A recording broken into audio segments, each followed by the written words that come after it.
Hi and welcome to Thursdays at 3. We're a little bit late. Facebook just keeps changing those algorithms on me. But anyway, we figured it out. Today we are going to be making homemade pizza sauce, but this isn't the secret ingredient that I promised you. It's coming up soon. So are you ready to make homemade pizza sauce in my, I think it's a NutriBullet, something like that. So let's get started. I'm gonna go ahead and point the camera down towards what we're doing. It's really just a handful of ingredients that you probably will buy at Publix, a can of diced tomatoes, BOGO. I mean, who doesn't pick that up? So here we go, homemade pizza sauce.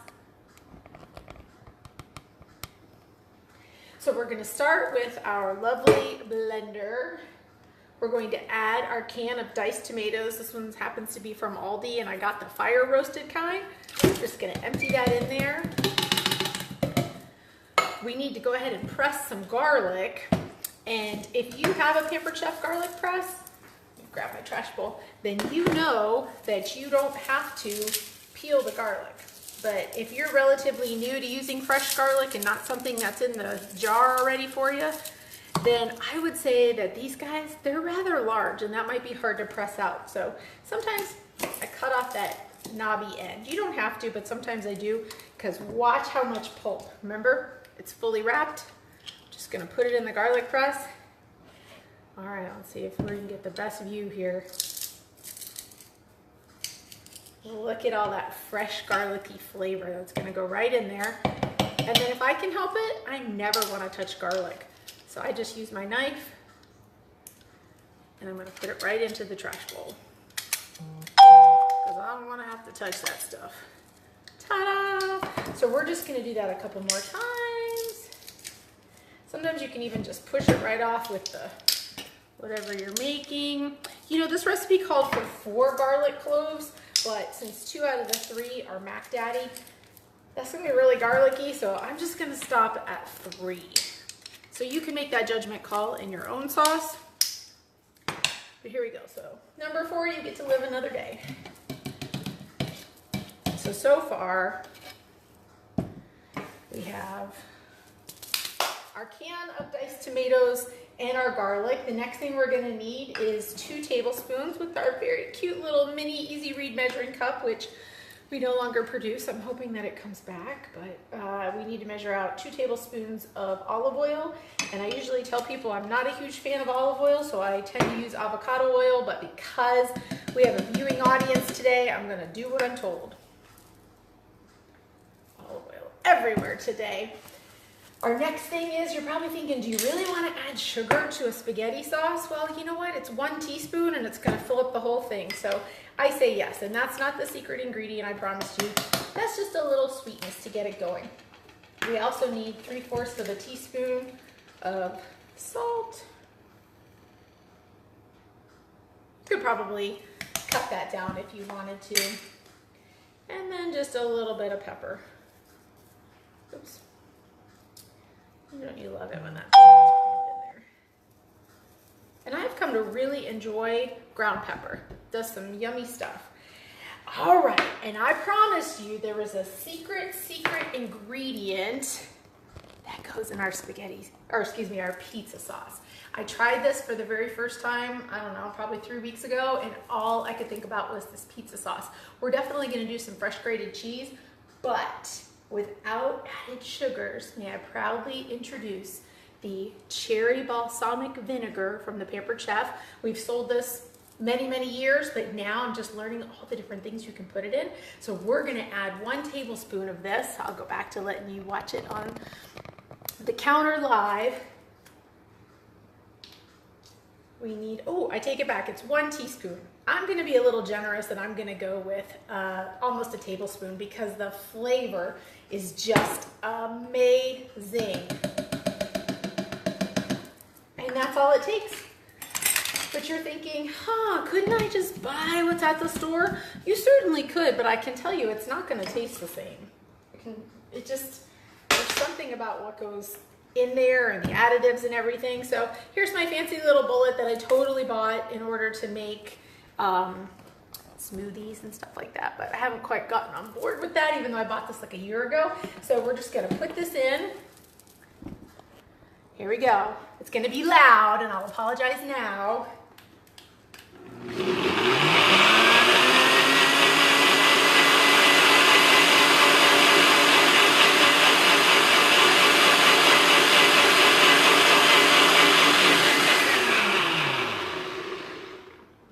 And that's all it took. Gosh, I don't even think that was 5 minutes.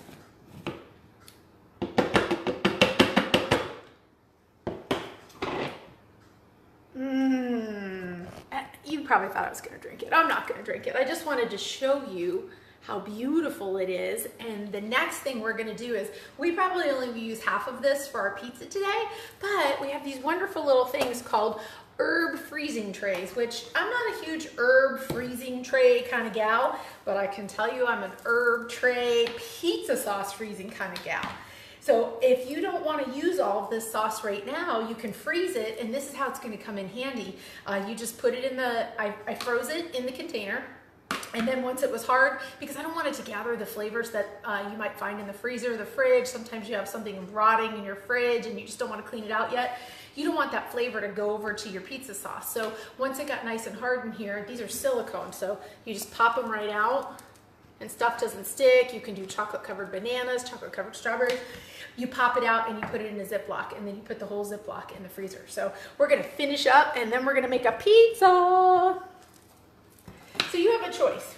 You can either pour it in yourself, or you can scoop it. I'm trying to remember what I did last time, because I don't like it to be so messy and get all over the trays.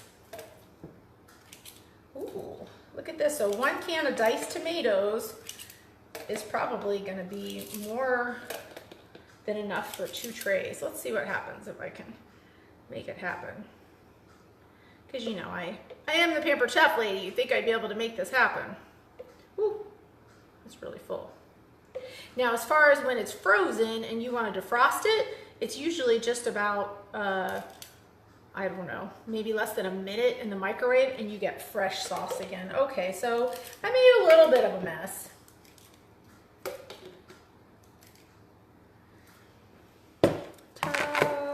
So now I have my pizza sauce that I'm gonna put in the freezer. I'll just set it aside for right now. But now I want to make a pizza. And I want you to know that there are 2 things that I have to tell you. I don't know if you saw the beautiful orange and blue earrings. If you're not a Gator fan, I am sorry. We're making a great comeback, and this weekend is the Florida-Georgia game, so that's very exciting. So I'm all decked out in my orange and blue, getting ready for the big game, 3:30 CBS. But if you're gonna view the game from home and you're gonna make pizza with your new pizza sauce, sometimes they say beer and pizza go together. Well, I'm not a beer drinker, so that doesn't really do much for me, but I wanted to share with you what my favorite cider is, which is this record leg. First had it downtown at a place called the Guest House, and now I have discovered they sell it locally at ABC. This is the strawberry, oh no, this one's the wild berry, but the strawberry lime is really my favorite. So just a little compliment. I know lots of people out there are big wine drinkers. Not a wine drinker either, but this record leg from Sweden, delicious. All right, let's finish the rest of our pizza. What do you say? So we're gonna start with some fresh grated mozzarella cheese. Wait until you see just how easy it is. So this is just a package, a brick of mozzarella on, of course, my flexible cutting mat. Let's see if I can pull up my gator neck bracelet. To see how easy that is, you can get a holder, but you really don't need it. These softer cheeses, they shred super easy.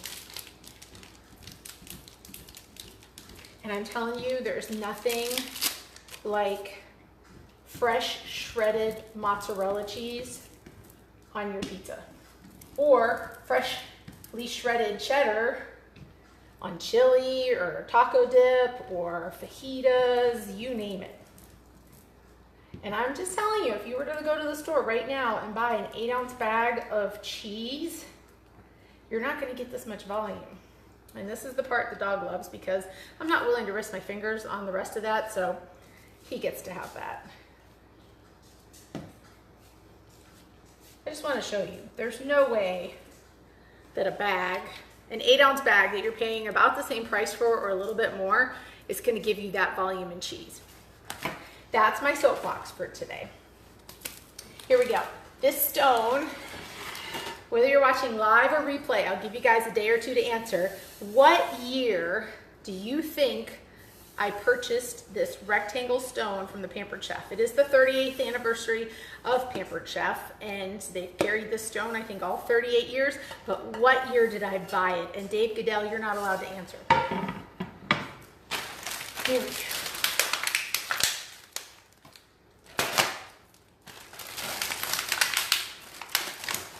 This is a pizza crust from Trader Joe's. It's so long, it does not fit on my stone. So I'm going to do 2 side-by-sides. I'm gonna pour some sauce on here. Woo, got a little carried away there.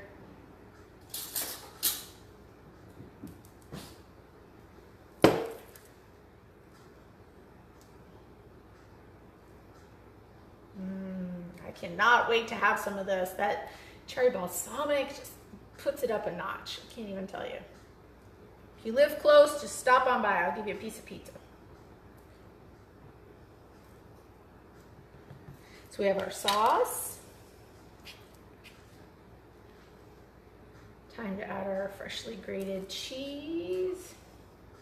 Maybe your family doesn't want this much cheese. I don't know, but we're doing it today. And I might have to have that record leg afterwards. So I got some good cheese on there. And then 2 things. I've talked about this before, but this is a company called Gourmet Garden. I believe they're out of Australia. You can keep their dried basil in the fridge. When did this say it expired? I read this somewhere. It was good through October 27th, and I think I bought this sometime in September. It says fresh up to 4 weeks, and they don't lie. So I'm gonna throw a little basil on here. Just if you like the flavor of basil, which I absolutely do. I'd highly, highly, highly recommend that. And I love ricotta cheese. So we're gonna go with some ricotta. I'm gonna pick up my scoop that I used before. And just put a couple scoops on there. I'm so full already just looking at my delicious pizza. Poor Dave is just gonna get the cheese one, but.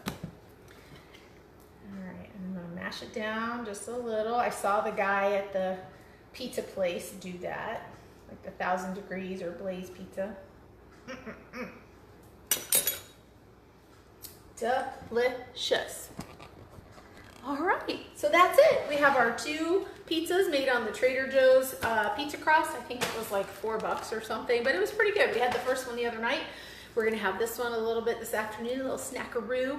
But remember, the secret ingredient that you're gonna find in this pizza sauce is going to be the cherry balsamic, and I would be happy to sell it to you.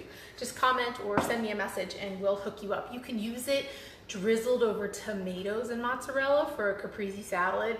So good. You can use it in all these little things that it's gonna add this wonderful sweet flavor to without adding a lot of sugar. So probably a good gift for diabetics for Christmas too. I should probably make my mom something out of it since she's always eating candy. But you guys have a great day. Thanks for joining me. I'll post a picture when this is all done. And coming up on Saturday, go Gators.